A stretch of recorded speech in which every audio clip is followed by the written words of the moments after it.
السلام علیکم دوستو، آج ہم آپ کو ایک ناگن ملکہ کا دلچسپ قصہ سنائیں گے۔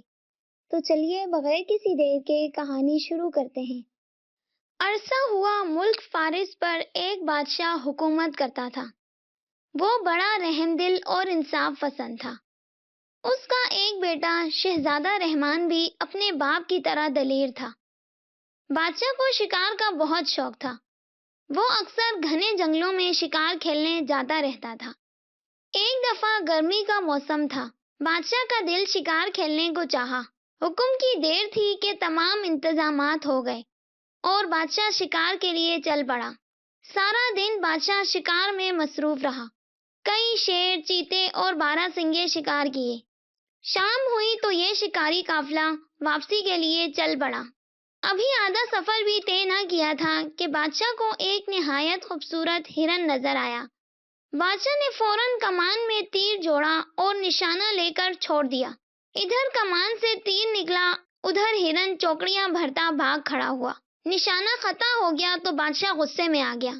اس نے گھوڑے کو ایڑ لگائی اور ہرن کے تعاقب میں چل دیا۔ محافظ اور وزیر وغیرہ بھی بادشاہ کے پیچھے لپکے، مگر بادشاہ تیز رفتاری سے گھوڑا دوڑاتا ہوا ان کی نظروں سے اوجھل ہو گیا۔ بادشاہ نے کئی بار ہرن کا نشانہ لے کر تیر چلائے، لیکن ہرن کو ایک بھی نہ لگا اور ہرن جھاڑیوں میں غائب ہو گیا۔ رات کا اندھیرا جنگل میں اترنے لگا تھا۔ ہرن کے بچ نکلنے پر بادشاہ کو غصہ تو بہت آیا، لیکن کیا کر سکتا تھا؟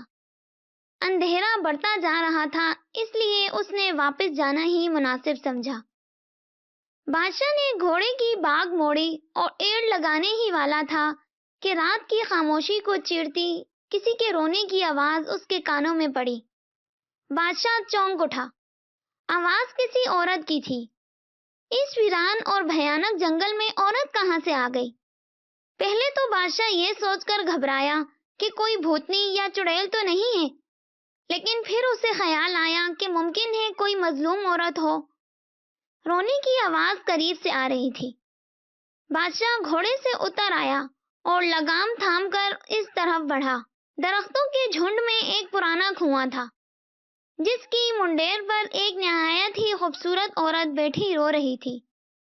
اس کا رنگ دودھ جیسا سفید اور بال سنہری تھے۔ اس نے پھٹے پرانے کپڑے پہن رکھے تھے۔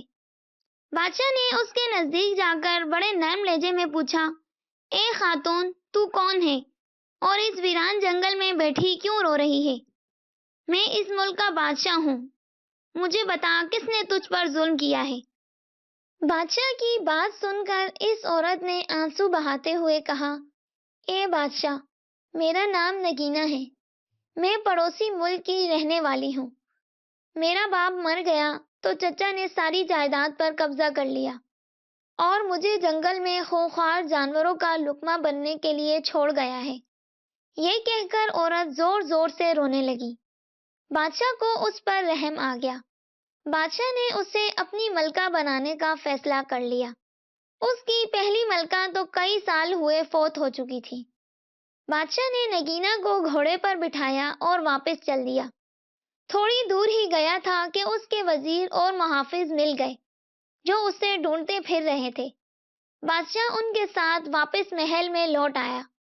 اگلے دن بادشاہ نے نگینہ سے شادی کر لی اور وہ ملکہ نگینہ بن گئی۔ کئی دن تک بادشاہ کی شادی کی خوشی میں پورے ملک میں جشن منایا جاتا رہا۔ شہزادہ رحمان بھی بادشاہ کی شادی سے بہت خوش تھا۔ وقت اسی طرح گزرتا چلا گیا، مگر نئی ملکہ کے آنے کے کچھ ہی عرصے بعد بادشاہ کی طبیعت خراب رہنے لگی۔ وہ دن بدن کمزور ہوتا جا رہا تھا۔ شہزادہ رحمان، وزیر اعظم اور دوسرے درباری بڑے پریشان ہوئے۔ ملک کے بڑے بڑے مشہور حکیموں نے علاج کیا، مگر کوئی فائدہ نہ ہوا۔ حتیٰ کہ بادشاہ بیمار ہو کر چارپائی سے لگ گیا۔ اس نے کھانا پینا بھی چھوڑ دیا تھا۔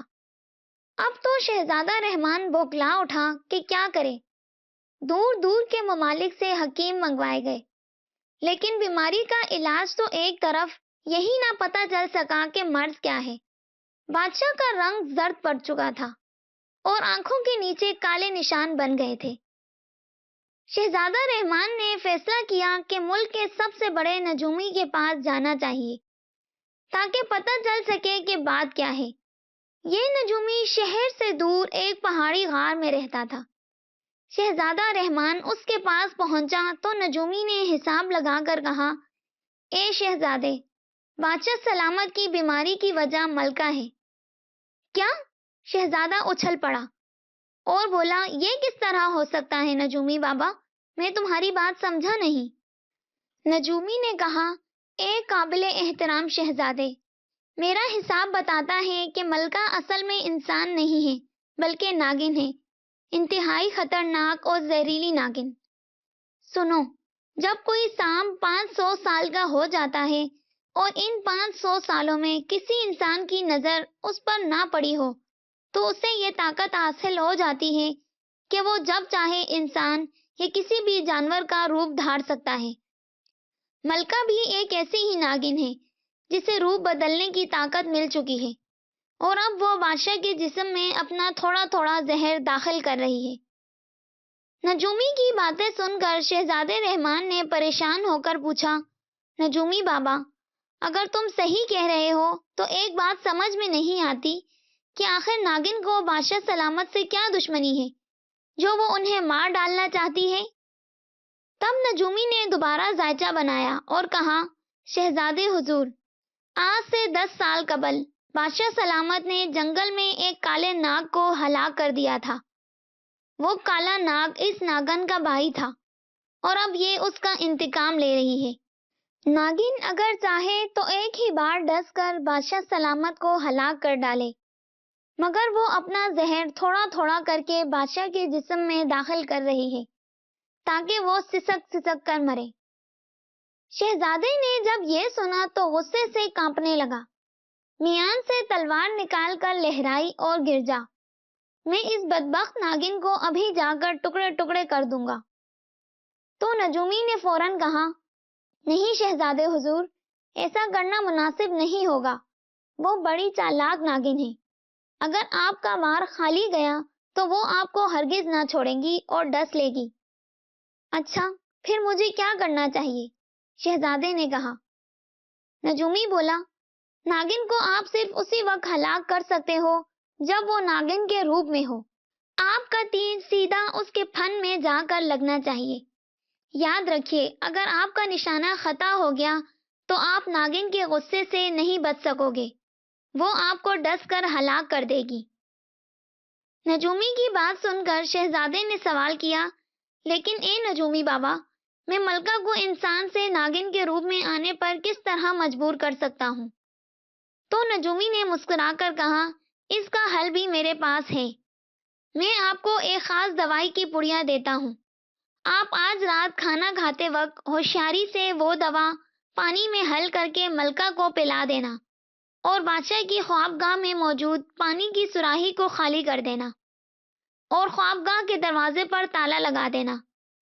اس دوائی کے اثر سے آدھی رات کے وقت ملکہ کو شدید پیاس لگے گی اور پھر جو ہوگا وہ آپ خود ہی دیکھ لو گے، مگر ایک بات دھیان سے سن لو، یہ کام بڑی ہوشیاری سے کرنا ہوگا، ملکہ کو ذرا برابر بھی شک نہیں ہونا چاہیے۔ شہزادے نے نجومی کی باتیں بڑے دھیان سے سنی اور پھر نجومی سے دوائی کی پڑیا لے لی اور کہا کہ نجومی بابا، جیسا تم نے کہا ہے میں ویسا ہی کروں گا۔ یہ کہہ کر شہزادہ واپس محل میں آ گیا۔ رات ہوئی اور کھانے کا وقت آیا تو شہزادے نے بڑی ہوشیاری سے دوائی ملکہ کے پانی کے گلاس میں ڈال دی۔ ملکہ کو پتہ ہی نہ چل سکا اور وہ پانی پی گئی۔ ملکہ کے پانی پینے کے تھوڑی ہی دیر بعد شہزادہ کھانے سے اٹھ کھڑا ہوا تو ملکہ نے حیرانگی سے کہا، کیا بات ہے شہزادے، آج تم نے بہت کم کھانا کھایا ہے، تمہاری طبیعت تو ٹھیک ہے نا؟ جی ہاں، بس آج بہت کم بھوک تھی، آپ اطمینان سے کھائیے، شہزادے نے مسکراتے ہوئے کہا اور کمرے سے نکل آیا۔ باہر آتے ہی وہ تیزی سے دوڑتا ہوا بادشاہ کی خوابگاہ میں پہنچا اور خوابگاہ میں موجود سراہی کا پانی بہا دیا۔ اس کام سے فارغ ہو کر شہزادہ خوابگاہ کے سامنے والے کمرے میں چھپ گیا کچھ دیر بعد ہی بادشاہ اور ملکہ اپنی خوابگاہ میں چلے گئے۔ شہزادے نے فوراً نجومی کی ہدایت کے مطابق باہر سے تالا لگا دیا اور خود تیر کمان لے کر روشن دان میں بیٹھ گیا۔ بادشاہ اور ملکہ مسحری پر پڑے سو رہے تھے۔ رات آدھی سے زیادہ گزر گئی تھی تو یکایک ملکہ کو زوردار پیاس لگی۔ وہ اٹھی اور سراہی سے پانی لینا چاہا، مگر سراہی تو شہزادے نے پہلے ہی خالی کر دی تھی۔ پھر ملکہ نے دروازہ کھول کر باہر نکلنا چاہا، لیکن دروازہ بھی بند تھا۔ جبکہ شہزادہ رحمان روشن دان میں چھپا بیٹھا یہ سب منظر دیکھ رہا تھا۔ دوائی کے اثر سے ملکہ کو ایسی زبردست پیاس لگی تھی کہ اس کا منہ کھل گیا تھا۔ اسے یوں لگا جیسے حلق میں کانٹوں کا جنگل اگ آیا ہو۔ ملکہ پریشان ہو گئی کہ کہاں سے پانی حاصل کر کے پیاس بجھائے۔ خوابگاہ سے ایک چھوٹی سی نالی باہر کو جاتی تھی۔ یہ خالی نالی گندے پانی کے نکاس کے لیے بنائی گئی تھی۔ ملکہ نے فیصلہ کیا کہ ناگن بن کر نالی کے راستے باہر جا کر پانی پینا چاہیے۔ وہ دبے قدموں بادشاہ کے پاس آئی۔ بادشاہ تو سارے گھوڑے بیچ کر سو رہا تھا۔ ملکہ کو جب یہ اطمینان ہو گیا کہ بادشاہ بے خبر سویا پڑا ہے تو اس نے زمین پر ایک لوٹ لگائی اور اگلے ہی لمحے فرش پر ملکہ کی جگہ ایک سیاہ ناگن موجود تھی۔ شہزادے نے جب یہ منظر دیکھا تو کانپ اٹھا۔ نجومی بابا نے سچ ہی کہا تھا۔ ناگن کی سیاہ کھال چمک رہی تھی۔ وہ بل کھاتی لہراتی نالی کے راستے باہر نکل گئی۔ شہزادے کو وقت ہی نہ مل سکا کہ تیر چلا سکے۔ شہزادہ جلدی سے روشن دان سے اترا اور گھوم کر باغ میں پہنچ گیا۔ اسے یقین تھا کہ ناگن ملکہ باغ کے تالاب میں پانی پینے گئی ہے۔ چاندنی رات تھی۔ چاند کی زرد روشنی میں سبزہ بڑا بھلا معلوم ہو رہا تھا۔ شہزادے کا خیال بالکل درست تھا۔ ملکہ واقعی تالاب سے پانی پی رہی تھی۔ پانی پینے کے بعد اس نے پھن پھیلا کر ایک زوردار پھنکار ماری۔ شہزادہ ایسی جگہ چھپا کھڑا تھا کہ ملکہ کے پھن کا نشانہ نہیں لے سکتا تھا۔ ناگن ملکہ کچھ دیر کو گھاس پر لہراتی رہی، پھر ایک طرف چل پڑی۔ اس کا رخ خوابگاہ کی طرف نہیں تھا، بلکہ وہ محل سے باہر والے راستے پر جا رہی تھی۔ شہزادہ رحمان اس کے پیچھے پیچھے تھا۔ محل سے نکل کر ملکہ اس راستے پر ہو لی جو جنگل کو جاتا تھا۔ شہزادہ رحمان بڑی ہوشیاری سے اس کا پیچھا کر رہا تھا۔ یہ بھی خدا کا شکر تھا کہ چاندنی رات تھی، ورنہ اندھیرے میں ناگن ملکہ کیسے نظر آتی۔ جب ناگن ملکہ گھنے جنگل میں پہنچ گئی تو ایک غار کے باہر رک کر اس نے زوردار پھنکار ماری۔ اس کی پھنکار کے جواب میں غار کے اندر ایک دوسرے ناگ کی خوفناک پھنکار سنائی دی۔ اف خدایا، کیسی بھیانک پھنکار تھی! وہ جیسے بیک وقت کئی دیگیں چولہے پر پڑی سنسنا رہی ہوں۔ اس پھنکار کے ساتھ ہی جھاڑیوں اور سرکنڈوں کے ٹوٹنے کی آوازیں آئیں، اور پھر ایک نہایت ہی بڑا اژدہا نما ناگ غار سے باہر نکل آیا۔ اس ناگ کے سیاہ جسم پر سنہرے رنگ کا تاج تھا جس سے تیز شعاعیں نکل رہی تھیں۔ یہ جنگل کا شیش ناگ تھا جو ناگن کے سامنے آ کر پھن پھیلا کر کھڑا ہو گیا۔ ناگن سرمستی کے عالم میں جھوم رہی تھی۔ شیش ناگ کی آنکھیں شعلوں کی مانند دہک رہی تھی اور دو شاخی زبان بجلی کی طرح لپلپا رہی تھی۔ دونوں ناگ کچھ دیر ایک دوسرے کو دیکھتے رہے اور پھر وہ دونوں ناچنے لگے۔ شہزادہ رحمان اس دوران ایک درخت پر چڑھ چکا تھا۔ وہ انتہائی حیرت ناک اور خوفناک منظر دیکھ رہا تھا۔ تیر کمان اس کے ہاتھ میں موجود تھا اور وہ مناسب موقع کی تلاش میں تھا۔ کچھ دیر تک ناگن اور ناگ ناچتے رہے، پھر شیش ناگ اپنے غار میں واپس چلا گیا اور ناگن بھی واپسی کے لیے مڑی۔ یہی وہ لمحہ تھا جس کا شہزادے رحمان کو انتظار تھا۔ ناگن کا پھیلا ہوا غلیظ چپٹا سر اس کی آنکھوں کے عین سامنے تھا۔ شہزادے نے خدا کا نام لیا اور تیر چھوڑ دیا۔ ہوا کو چیرتا سنسناتا ہوا تیر ناگن کے پھن کے آر پار ہو گیا۔ ناگن کا اٹھا ہوا سر جھٹکے سے پیچھے کی طرف جا گرا۔ وہ بڑے درد بھرے انداز میں پھنکاری اور بل کھانے لگی۔ بل کھاتے ہوئے ناگن نے انسانی روپ میں آنے کی کوشش کی، لیکن ابھی اس کا اوپر کا آدھا دھڑ ہی انسانی شکل میں آیا تھا کہ اس کی جان نکل گئی۔ ناگن کی پھنکاریں سن کر شیش ناگ بڑے غضبناک انداز میں پھنکارتا ہوا غار سے باہر نکلا۔ اس کے منہ سے شعلے نکل رہے تھے جو آس پاس کی جھاڑیوں کو جلا کر خاک کر رہے تھے۔ شہزادہ رحمان اس دوران کمان میں نیا تیر لگا چکا تھا۔ اس نے شیش ناگ کی دائیں آنکھ کا نشانہ لے کر تیر چھوڑ دیا۔ تیر نشانے پر بیٹھا، ناگ بری طرح بل کھا کر تڑپا۔ شہزادے نے جھٹ دوسرا تیر چھوڑا اور ناگ کی بائیں آنکھ بھی ختم ہو گئی۔ شیش ناگ اندھا ہو چکا تھا، اسے اب کچھ نظر نہیں آ رہا تھا۔ وہ پھنکاریں مارتا اپنا سر بار بار درختوں اور پتھروں پر پٹک رہا تھا۔ شہزادے نے پے در پہ تیر چلا کر ناگ کو ہلاک کر دیا اور درخت سے نیچے اتر آیا۔ آدھی انسان اور آدھی ناگن کے روپ میں ملکہ مری پڑی تھی۔ شہزادے نے غار میں جا کر دیکھا کہ کہیں کوئی اور سام تو نہیں ہے، مگر وہاں تو انسانی کھوپڑیوں اور ہڈیوں کا ڈھیر لگا ہوا تھا۔ یہ ان بدنصیب مسافروں کی ہڈیاں تھیں جو راستہ بھٹک کر شیش ناگ کے غار کی طرف آ نکلے تھے، اور ناگ نے انہیں ڈس کر ان کا گوشت نوچ نوچ کر کھا لیا تھا۔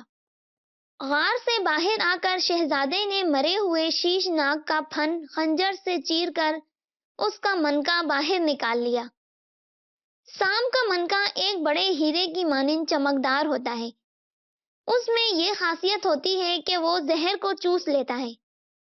شیش ناگ کے منکے کو جیب میں ڈال کر شہزادے نے مری ہوئی ناگن ملکہ کو اٹھایا اور محل کی طرف چل دیا۔ جس وقت وہ محل پہنچا، رات کی تاریکی چھٹنے لگی تھی۔